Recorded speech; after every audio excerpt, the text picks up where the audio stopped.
It started with a sound that would haunt me for the rest of my life, the heavy slam of the attic door echoing through the old house. I froze. My hands were covered in dust from sorting through old photo albums, and my heart began to pound. I called out, "Emma!" "Daniel!"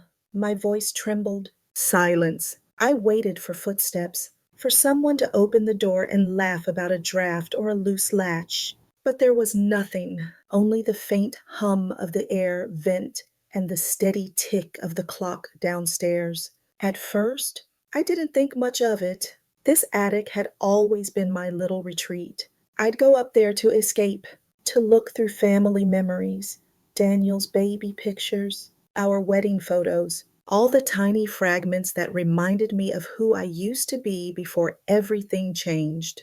Before Emma, my daughter-in-law, I had never trusted her. From the first day she walked through that front door, I could feel the chill in her smile. She was polite, too polite. Her words dripped with honey, but her eyes always measured me, like I was a problem to be managed. Daniel couldn't see it. Of course, he was blinded by love, or whatever that young generation calls love these days. I brushed off the unease and went back to sorting boxes. I found an old jewelry box, my late husband's gift to me. As I opened it, a faint click startled me. I looked up. It came from the corner of the ceiling, a faint red light blinking behind a vent cover. My stomach tightened. I stood on a stool and squinted. It wasn't a vent, it was a camera. At first, I thought I was imagining it. Who would install a camera in the attic? I stepped back, feeling dizzy. Then I noticed another one, tucked behind a beam. Two cameras, hidden, both aimed at the space where I stood. I called out again, louder this time. "Daniel!" "Emma!" No response. Panic started crawling under my skin. I went to the attic door, tugged at the handle. It wouldn't budge. I slammed my fist against it. "Open this door!" I shouted, my voice echoing through the house. Nothing. That's when I heard it. Laughter, faint but unmistakable. It came from below, muffled through the floorboards. I crouched down and pressed my ear to the wooden floor. I could hear Daniel's voice, warm and calm, followed by Emma's sharp, teasing tone, then her words clear as glass, slicing through me. "Finally," Emma said, between laughs, "the old witch is gone." Daniel laughed too. "You're terrible," he said. But he didn't sound upset. He sounded relieved. I felt my breath catch. My son, my only son, laughing about me like that. I pressed my hand against my chest, trying to steady the storm inside. "No," I whispered. "He doesn't mean it. He can't." But as the minutes passed, I heard more. The clinking of wine glasses, the music playing softly, Emma's voice again. It feels good to finally have this house to ourselves. The words sank deep into me like ice water. My vision blurred. I stumbled backward, tripping over an old trunk, sending photo frames scattering across the dusty floor. My knees hit the ground. Tears filled my eyes, but not from the fall, from the betrayal. As I sat there, surrounded by shattered glass and memories, I looked up at that blinking red light again. A realization hit me. The cameras, they weren't to keep the house safe. They were watching me, monitoring me. Maybe they wanted to make me look crazy. Maybe they wanted proof. My trembling fingers reached into my pocket. My phone, I still had it. No signal. Of course not, the attic was sealed tight. But my phone had a camera too. I turned it on, recording the space around me, zooming in on the hidden devices, on the sealed door. My voice cracked as I whispered into the lens. "They've locked me in. My own family locked me in here." The air felt thicker with every breath. Dust danced in the sunlight, swirling around like tiny ghosts of the past. I looked down again through the floorboards, through the cracks between the wooden planks. I could see them moving around the kitchen, her hand brushing his arm. His face softened in a way he hadn't looked at me in years. I bit my lip until I tasted blood. I wasn't just trapped, I was being erased. Slowly, that's when the house fell silent again. I heard footsteps heavy, deliberate approaching the attic stairs. My heart raced. Maybe Daniel realized what was happening. Maybe he'd come to free me. The footsteps stopped just outside the door. I held my breath. Then the faint sound of Emma's laughter floated up, and the lock clicked tighter. The air in the attic grew heavier with each passing hour. Dust clung to my throat, and my mind raced between disbelief and fury. My son's laughter still echoed in my ears like a cruel ghost. I stared at the ceiling beams, my pulse drumming in my temples. How could Daniel, my sweet boy, the one I raised through scraped knees and broken hearts, become part of this? I crawled toward the nearest camera, the small red light winking like an eye that refused to blink. I stood on the stool again, close enough to feel the faint heat coming off it. The lens stared back at me cold, unfeeling, watching. I waved my hand slowly in front of it. Nothing happened. Then I did something impulsive. I leaned closer and whispered, "I know you're watching me."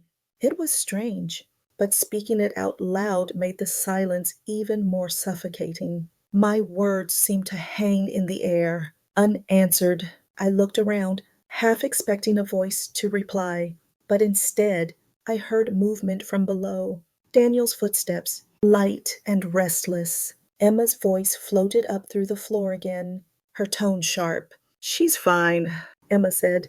"I told you she's been confused lately. You know what the doctor said. She's losing it."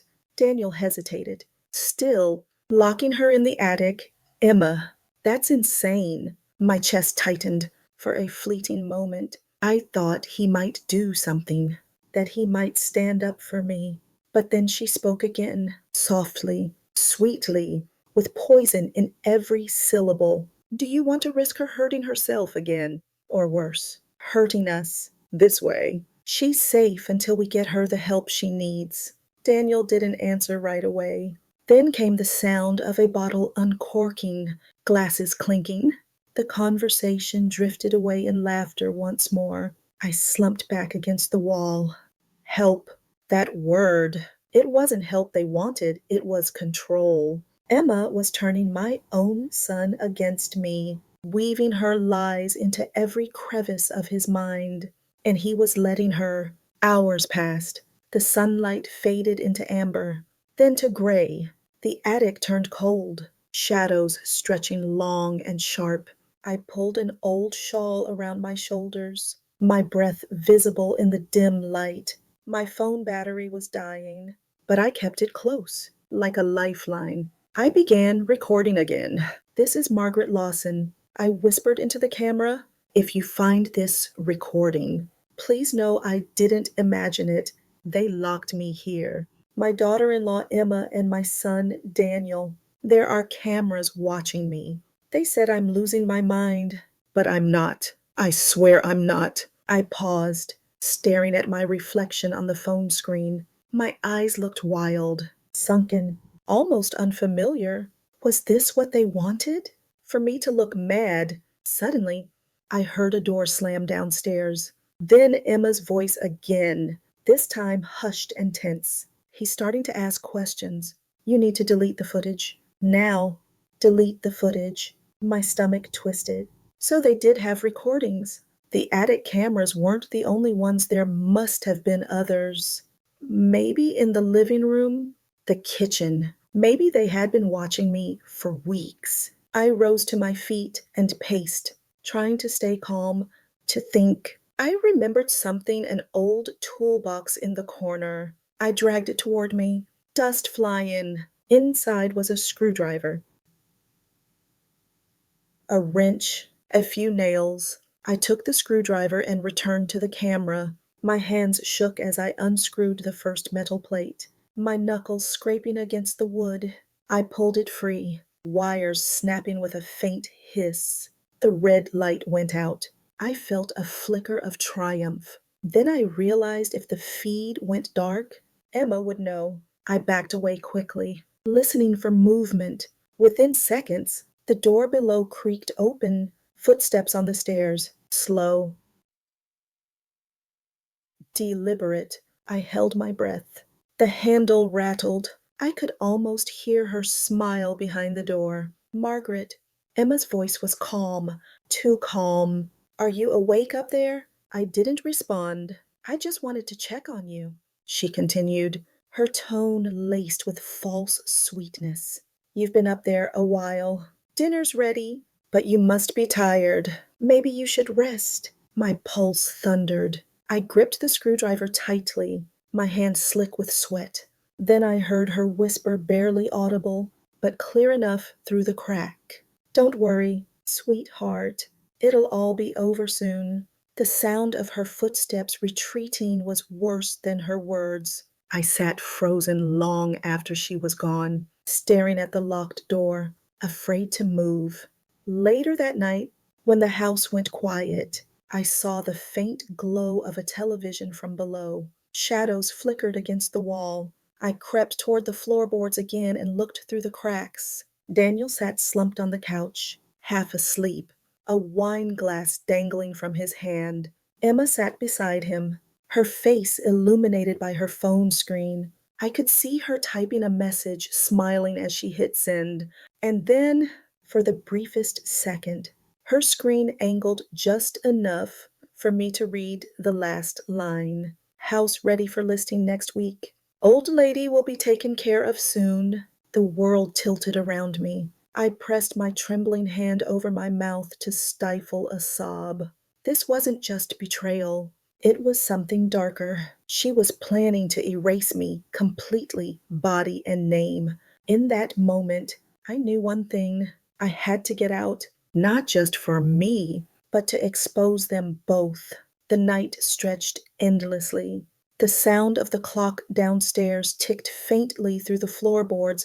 Every second felt like a hammer striking my chest. I sat in the darkness, gripping my phone with both hands. My mind raced through plans, but every idea led to the same conclusion.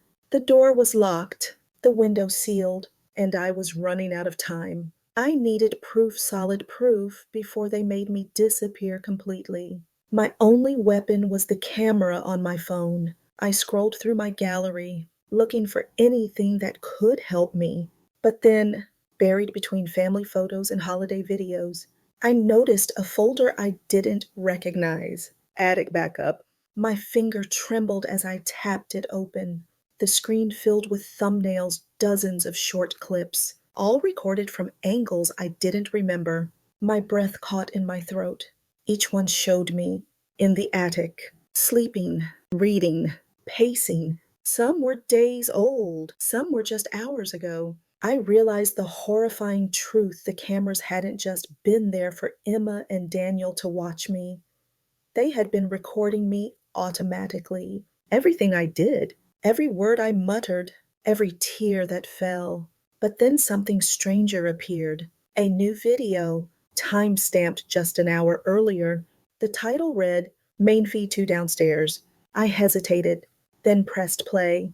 The footage began in the living room. Daniel sat slumped on the couch. Clearly drunk, Emma paced back and forth, whispering into her phone. Her tone was sharp, cold, not the fake sweetness she used when Daniel was around. Yes, she said into the phone, the house will sell fast. The old woman's name is still on the deed, but once the doctor signs the papers, she'll be declared unfit. Then it's mine. I froze. Unfit. That's what this was all about. She wanted to claim the house. She wasn't trying to help me. She was trying to erase me legally, she continued, laughing quietly. Daniel, he's easy. Just guilt and wine. That's all it takes. I felt something break inside me. Not sadness, not even anger, but a sharp clarity. I finally saw her for what she was, a master manipulator who had trapped both of us. Suddenly, in the video, Emma turned toward the camera as if she sensed something. Her eyes locked directly onto the lens. Then she smiled, and with one slow, deliberate motion, she reached over and turned the camera off. The screen went black. I stared at my phone, the reflection of my own horrified face staring back. She knew I had access. That meant she'd come for me soon. I moved fast. I grabbed the screwdriver, pried open the wooden panel near the floor, and began digging at the nails. Every creak of the boards made my heart leap.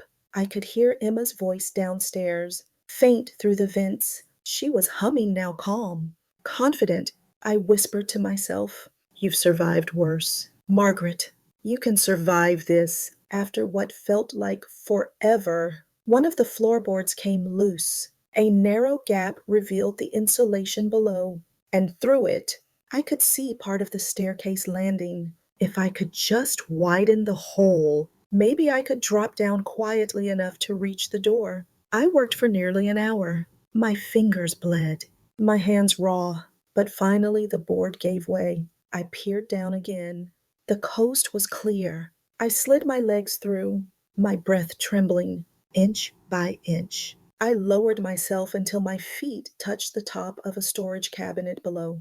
The moment I landed, the old wood let out a loud creak. "Margaret," her voice sliced through the silence like a knife. I froze. "Margaret, what are you doing?" Footsteps, sharp, quick, closing in. Without thinking, I jumped down, stumbling onto the hallway carpet. Pain shot through my ankle, but I didn't stop. I bolted toward the stairs. The door at the end of the hall was my only way out. My hand closed around the knob, locked. Behind me, Emma's voice came closer, calm but with a terrifying edge. "You should have stayed where you were safe." I turned, breathless, gripping the screwdriver like a weapon. "Safe? You call that safe?" Her smile never faltered. "You're confused. Margaret, you're sick. You're imagining things again." "Really?" I held up my phone. The screen was still glowing. The video paused on her face, her damning words frozen in time. Was I imagining this? For the first time, I saw a flicker of fear cross her face. Just for a second, then it hardened again. "That's not what it looks like." "Then explain it," I said, stepping forward. Before she could answer, I hit play. Her voice filled the hallway, the same cold confession about selling the house, manipulating Daniel. Emma lunged toward me, grabbing for the phone. We struggled, my heart pounding as her nails dug into my wrist. "Give it to me," she hissed.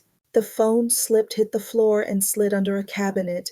For a moment, we both froze. Then she shoved me hard, sending me stumbling backward into the wall. My vision blurred. By the time I looked up, she was already kneeling, reaching under the cabinet for the phone. I forced myself forward and kicked the base, the sound echoing through the hall. She screamed.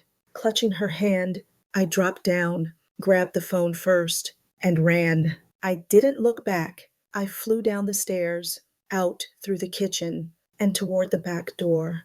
The night air hit my face like ice. I didn't stop until I reached the edge of the yard. My hands were shaking too much to unlock my screen, but I managed to tap the video's share button. I uploaded it to my Facebook account, set it to public, and hit post. The screen flashed uploading. Behind me, I heard the door slam open. "Margaret." Emma's scream cut through the night. I turned just long enough to see her standing on the porch, her face twisted in rage. Then the upload finished. The video went live. A wave of relief and terror washed over me all at once. I had done it. The truth was out. But I also knew she would never let me walk away so easily. By the next morning, the entire neighborhood was awake, not from alarm clocks, but from the shock wave of whispers that spread faster than any gossip ever had. The video I uploaded was everywhere. It had exploded overnight, shared across local Facebook groups, message boards, even the town's community forum. When I opened my phone, the notifications flooded the screen. Messages, missed calls, comments. Some were from neighbors, others from strangers who had stumbled upon the video online. Is this real? That woman should be arrested. Poor old lady. Her own family. The views climbed by the minute. 50,000, then 100, then more. I sat in my small kitchen, staring at the numbers rise, my hands trembling. Part of me felt vindicated people finally saw what she had done, but another part of me, the quieter, more frightened part, knew this wasn't over. I had humiliated her publicly. Emma would strike back. The first knock on the door came just after sunrise. It wasn't the police. It was Mrs. Collins from next door, the woman who used to bring me pie on Sundays. Her face was pale, eyes wide. Margaret, she whispered, stepping inside without waiting for permission. Is it true? Is everything in that video real? I nodded slowly. Every word. She covered her mouth, shaking her head. My God, and Daniel. Did he know? No, I said, the words catching in my throat. My son doesn't know anything. Mrs. Collins looked torn, pity mixed with disbelief. Everyone's talking about it. The news might even pick it up.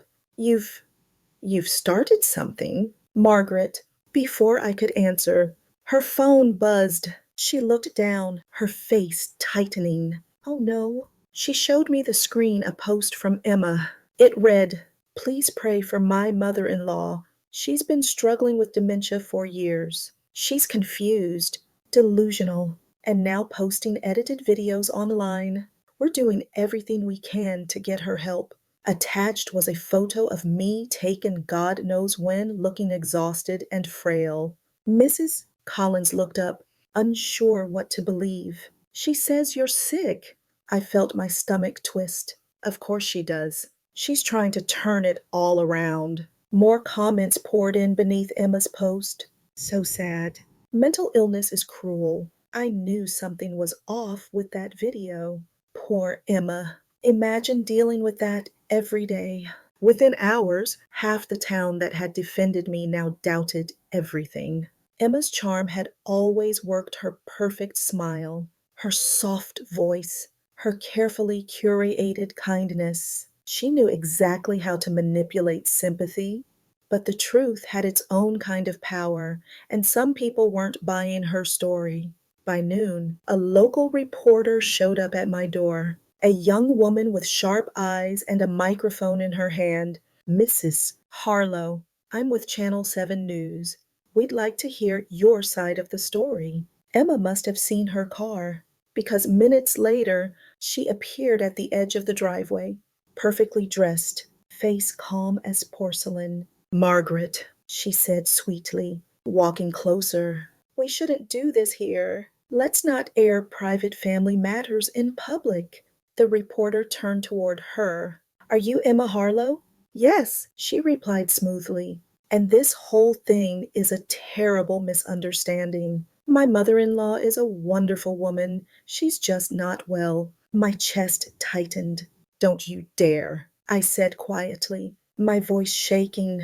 Emma smiled for the camera. "We all love her very much. She's just confused right now."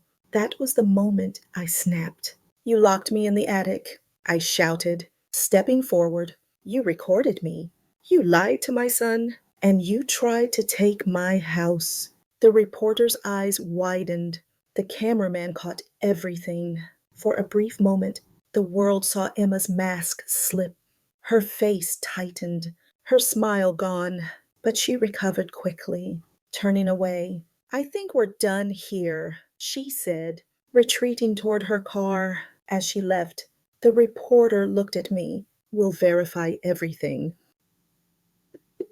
"Mrs. Harlow, I promise." That night, the story aired. The headline was brutal. "Mother-in-law claims she was locked in attic by son's wife. Hidden cameras reveal shocking footage." Clips from my video played on the screen. The audio of Emma's voice admitting her plan filled living rooms across the city. The next morning, Emma's carefully built world began to crumble. Her business partners pulled out of a deal. Parents at her son's school whispered behind her back. Even Daniel's co-workers began asking questions. Daniel came home that evening, his face pale, eyes empty. He had seen the footage. "Mom," he said quietly, "is it true? I didn't speak. I just handed him my phone, the original files still saved." He watched in silence. Every second that passed drained the color from his face. When it ended, he just stood there, breathing hard. She said you were losing your mind. She needed you to believe that," I said softly. "She needed me out of the way." He sank into a chair, staring at nothing. "I don't even know who I married anymore." The silence that followed was thick and heavy. I didn't comfort him. I couldn't. There were no words for that kind of betrayal. But even then, deep down, I knew it wasn't over. Emma wouldn't disappear quietly. She had lost her image, her reputation, maybe even her marriage. But women like her don't fall without dragging someone down with them. As the house grew quiet that night, I checked the attic door one last time. It hung open now, just a dark, gaping mouth leading to the shadows above, and I couldn't shake the feeling that she wasn't finished with me yet. For a few days, the house was silent, too silent, the kind of silence that follows a storm but still hums with tension, like the air itself is holding its breath. I knew Emma wouldn't vanish. She wasn't the kind of woman who lost quietly. Daniel barely spoke. He slept on the couch, his phone constantly buzzing with messages from friends, co-workers, and family members asking what happened. The news clip had gone viral. People had chosen sides. Some pitied me, some doubted me, and some accused Emma of being a sociopath. But Emma was never one to surrender control. On the third morning after the story aired, I woke to the sound of knocking hard, angry knocking. When I opened the door, two police officers stood on the porch behind them. Emma was crying, her makeup smeared, her voice trembling perfectly for the scene she was performing. "Mrs. Harlow," one officer said, "we've received a report that you've been harassing your daughter-in-law and threatening her safety." I froze. "What?" Emma sniffled, clutching a tissue. "She's been calling me nonstop, sending me emails, showing up at my work. I'm scared. Officer, I just want peace." It was a performance worthy of an actress.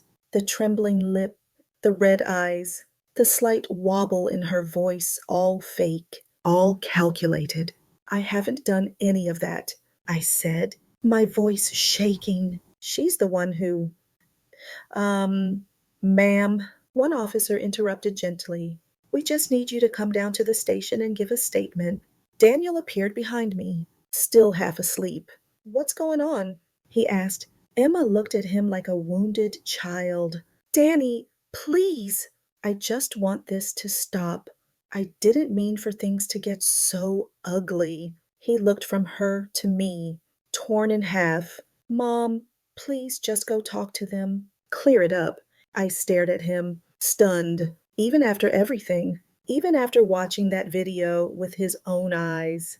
There was still a part of him that believed her. That's what manipulation does. It doesn't erase truth, it clouds it. At the station, I told my story again. The officers listened, nodding but skeptical. Without proof of harassment, without visible injuries, it was all just words. They let me go with a warning to avoid contact with Emma for now. When I returned home, Daniel was gone. His car was missing from the driveway. My phone buzzed a message from him. "Staying at a hotel for a few days.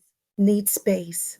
Please don't make things worse." My knees almost gave out. I sank into the chair, staring at the screen. Emma had won the first round of revenge, but what she didn't realize was that I wasn't alone. People had seen the video, and not everyone believed her lies. One of them was the reporter who had covered the original story. She called that evening, her voice brisk but warm. "Mrs. Harlow, I think your daughter-in-law is trying to bury the story," she said. "She's filed takedown requests, flagged videos, even contacted our network." But something else came across my desk. "What is it?"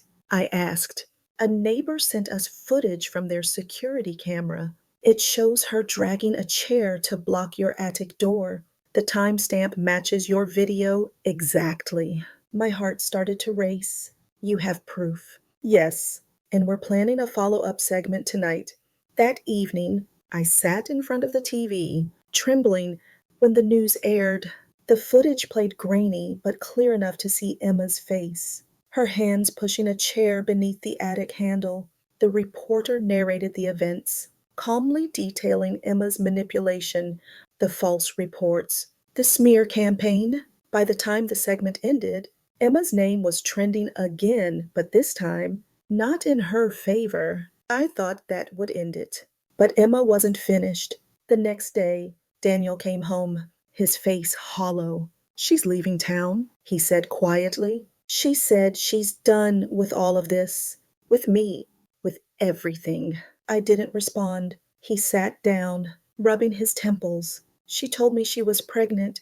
I felt my stomach drop. "What?" He nodded. "She says it's mine." But I don't even know anymore. I couldn't tell if it was true or another manipulation, but I saw the look in his eyes. He was trapped again, torn between guilt and disbelief. That night, after he went to bed, I sat in the dark, staring at my reflection in the window. The neighborhood lights shimmered outside, distant and cold. I could almost see Emma's smirk in the glass, that quiet confidence that she'd always land on her feet, no matter who she crushed. I thought about deleting everything, the footage, the videos, the posts. Maybe peace could return if I just let it all fade. But then I remembered her voice, echoing from the attic that night. "Once she's out of the way, everything will finally be mine." I couldn't let that voice be forgotten. I took out my phone, opened the folder labeled attic footage, and uploaded everything, every second, every word, to a cloud drive with a note. "If anything happens to me, this goes public again." It wasn't revenge, it was insurance. But deep down, I knew what it really was, fear. Because if there's one thing I learned about Emma, it's that people like her don't lose. They wait, they hide, they plot, and somewhere out there in the dark, I could feel her waiting, watching, planning. The morning after I uploaded everything to the cloud, I woke to a world that felt eerily quiet. The storm outside had calmed, but the silence inside the house was heavier than ever. Every creak of the floorboard, every flicker of light through the curtains made me wonder if I was being watched again. I checked every corner of the attic, the hallway, even behind the curtains, but it wasn't the house I was afraid of anymore. It was Emma. For 2 days, nothing happened. No calls, no messages, no police. Daniel avoided me, moving through the house like a ghost, lost between shame and confusion. I caught him once standing by the nursery door, an empty room that had never been used, his shoulders trembling. I didn't have to ask what he was thinking. The pregnancy Emma claimed still hung between us like smoke from a fire that refused to die. Then, on the third night, my phone rang. Unknown number. When I answered, all I heard at first was breathing shallow, steady, deliberate. Then a voice I would never forget. "Did you think you could destroy me that easily?" "Margaret." My blood ran cold. "Emma." She laughed softly, the same way she used to when she got caught lying, but still thought she could charm her way out of it. "You should have stopped when you had the chance. Now, Everyone will see what kind of monster you really are. What are you talking about? I asked, though I already knew it wasn't just a threat. I told them you made everything up. The attic story, the video, all of it.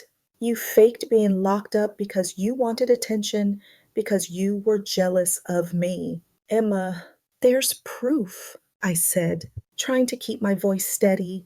The footage, the timestamps, the police reports. Oh, you sweet old fool. She cut me off. Proof doesn't matter when people want a villain to blame, and I've given them one. Before I could respond, the line went dead.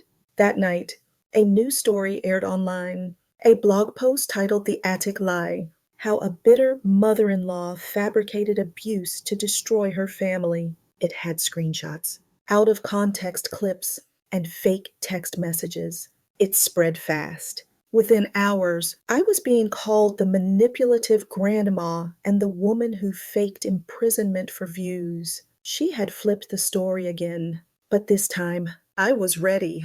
I still had one card left, the raw camera data, the uncut attic footage that showed everything from the moment she locked me in to the second I escaped. I hadn't released it before because it was painful, too personal, too humiliating, but now I didn't have a choice. I spent the night stitching it together, adding only timestamps and the simplest caption. No edits, no filters, just truth. The next morning, I uploaded it to every platform I could find. Within hours, it exploded. The sounds of her voice, her laughter, her cruel words echoed across screens everywhere. The world finally saw Emma, not as the victim she pretended to be, but as the cold, calculating woman she truly was. By the end of the day, Emma had deleted all her accounts. Her friends turned their backs. Even Daniel, after watching the full footage, sat in silence for a long time before saying quietly, I don't know who I married anymore. He left the house that evening and came back with divorce papers. He placed them on the table and said, She's gone. She left town, but I didn't feel victorious, only empty, because beneath the layers of anger, betrayal, and pain, there was still a quiet grief, the loss of family, of trust, of everything we once were. I didn't want revenge. I had only ever wanted truth, but truth comes with a price. Weeks passed. The story faded from the news cycle, replaced by newer scandals, fresher tragedies. Life tried to move on, though the house never felt the same. Every creak of the attic stairs reminded me of that night, of her voice whispering, of the darkness pressing in. Then one afternoon, as I sat by the window, sipping tea, my phone buzzed. No caller ID. My heart skipped a beat. I almost ignored it, but something made me answer. Silence again. Then a faint sound, a baby crying, and Emma's voice, soft and haunting. Say hi to Grandma. The line went dead. I froze, staring at the phone, the world tilting around me. Was she bluffing, or had she really been pregnant all along?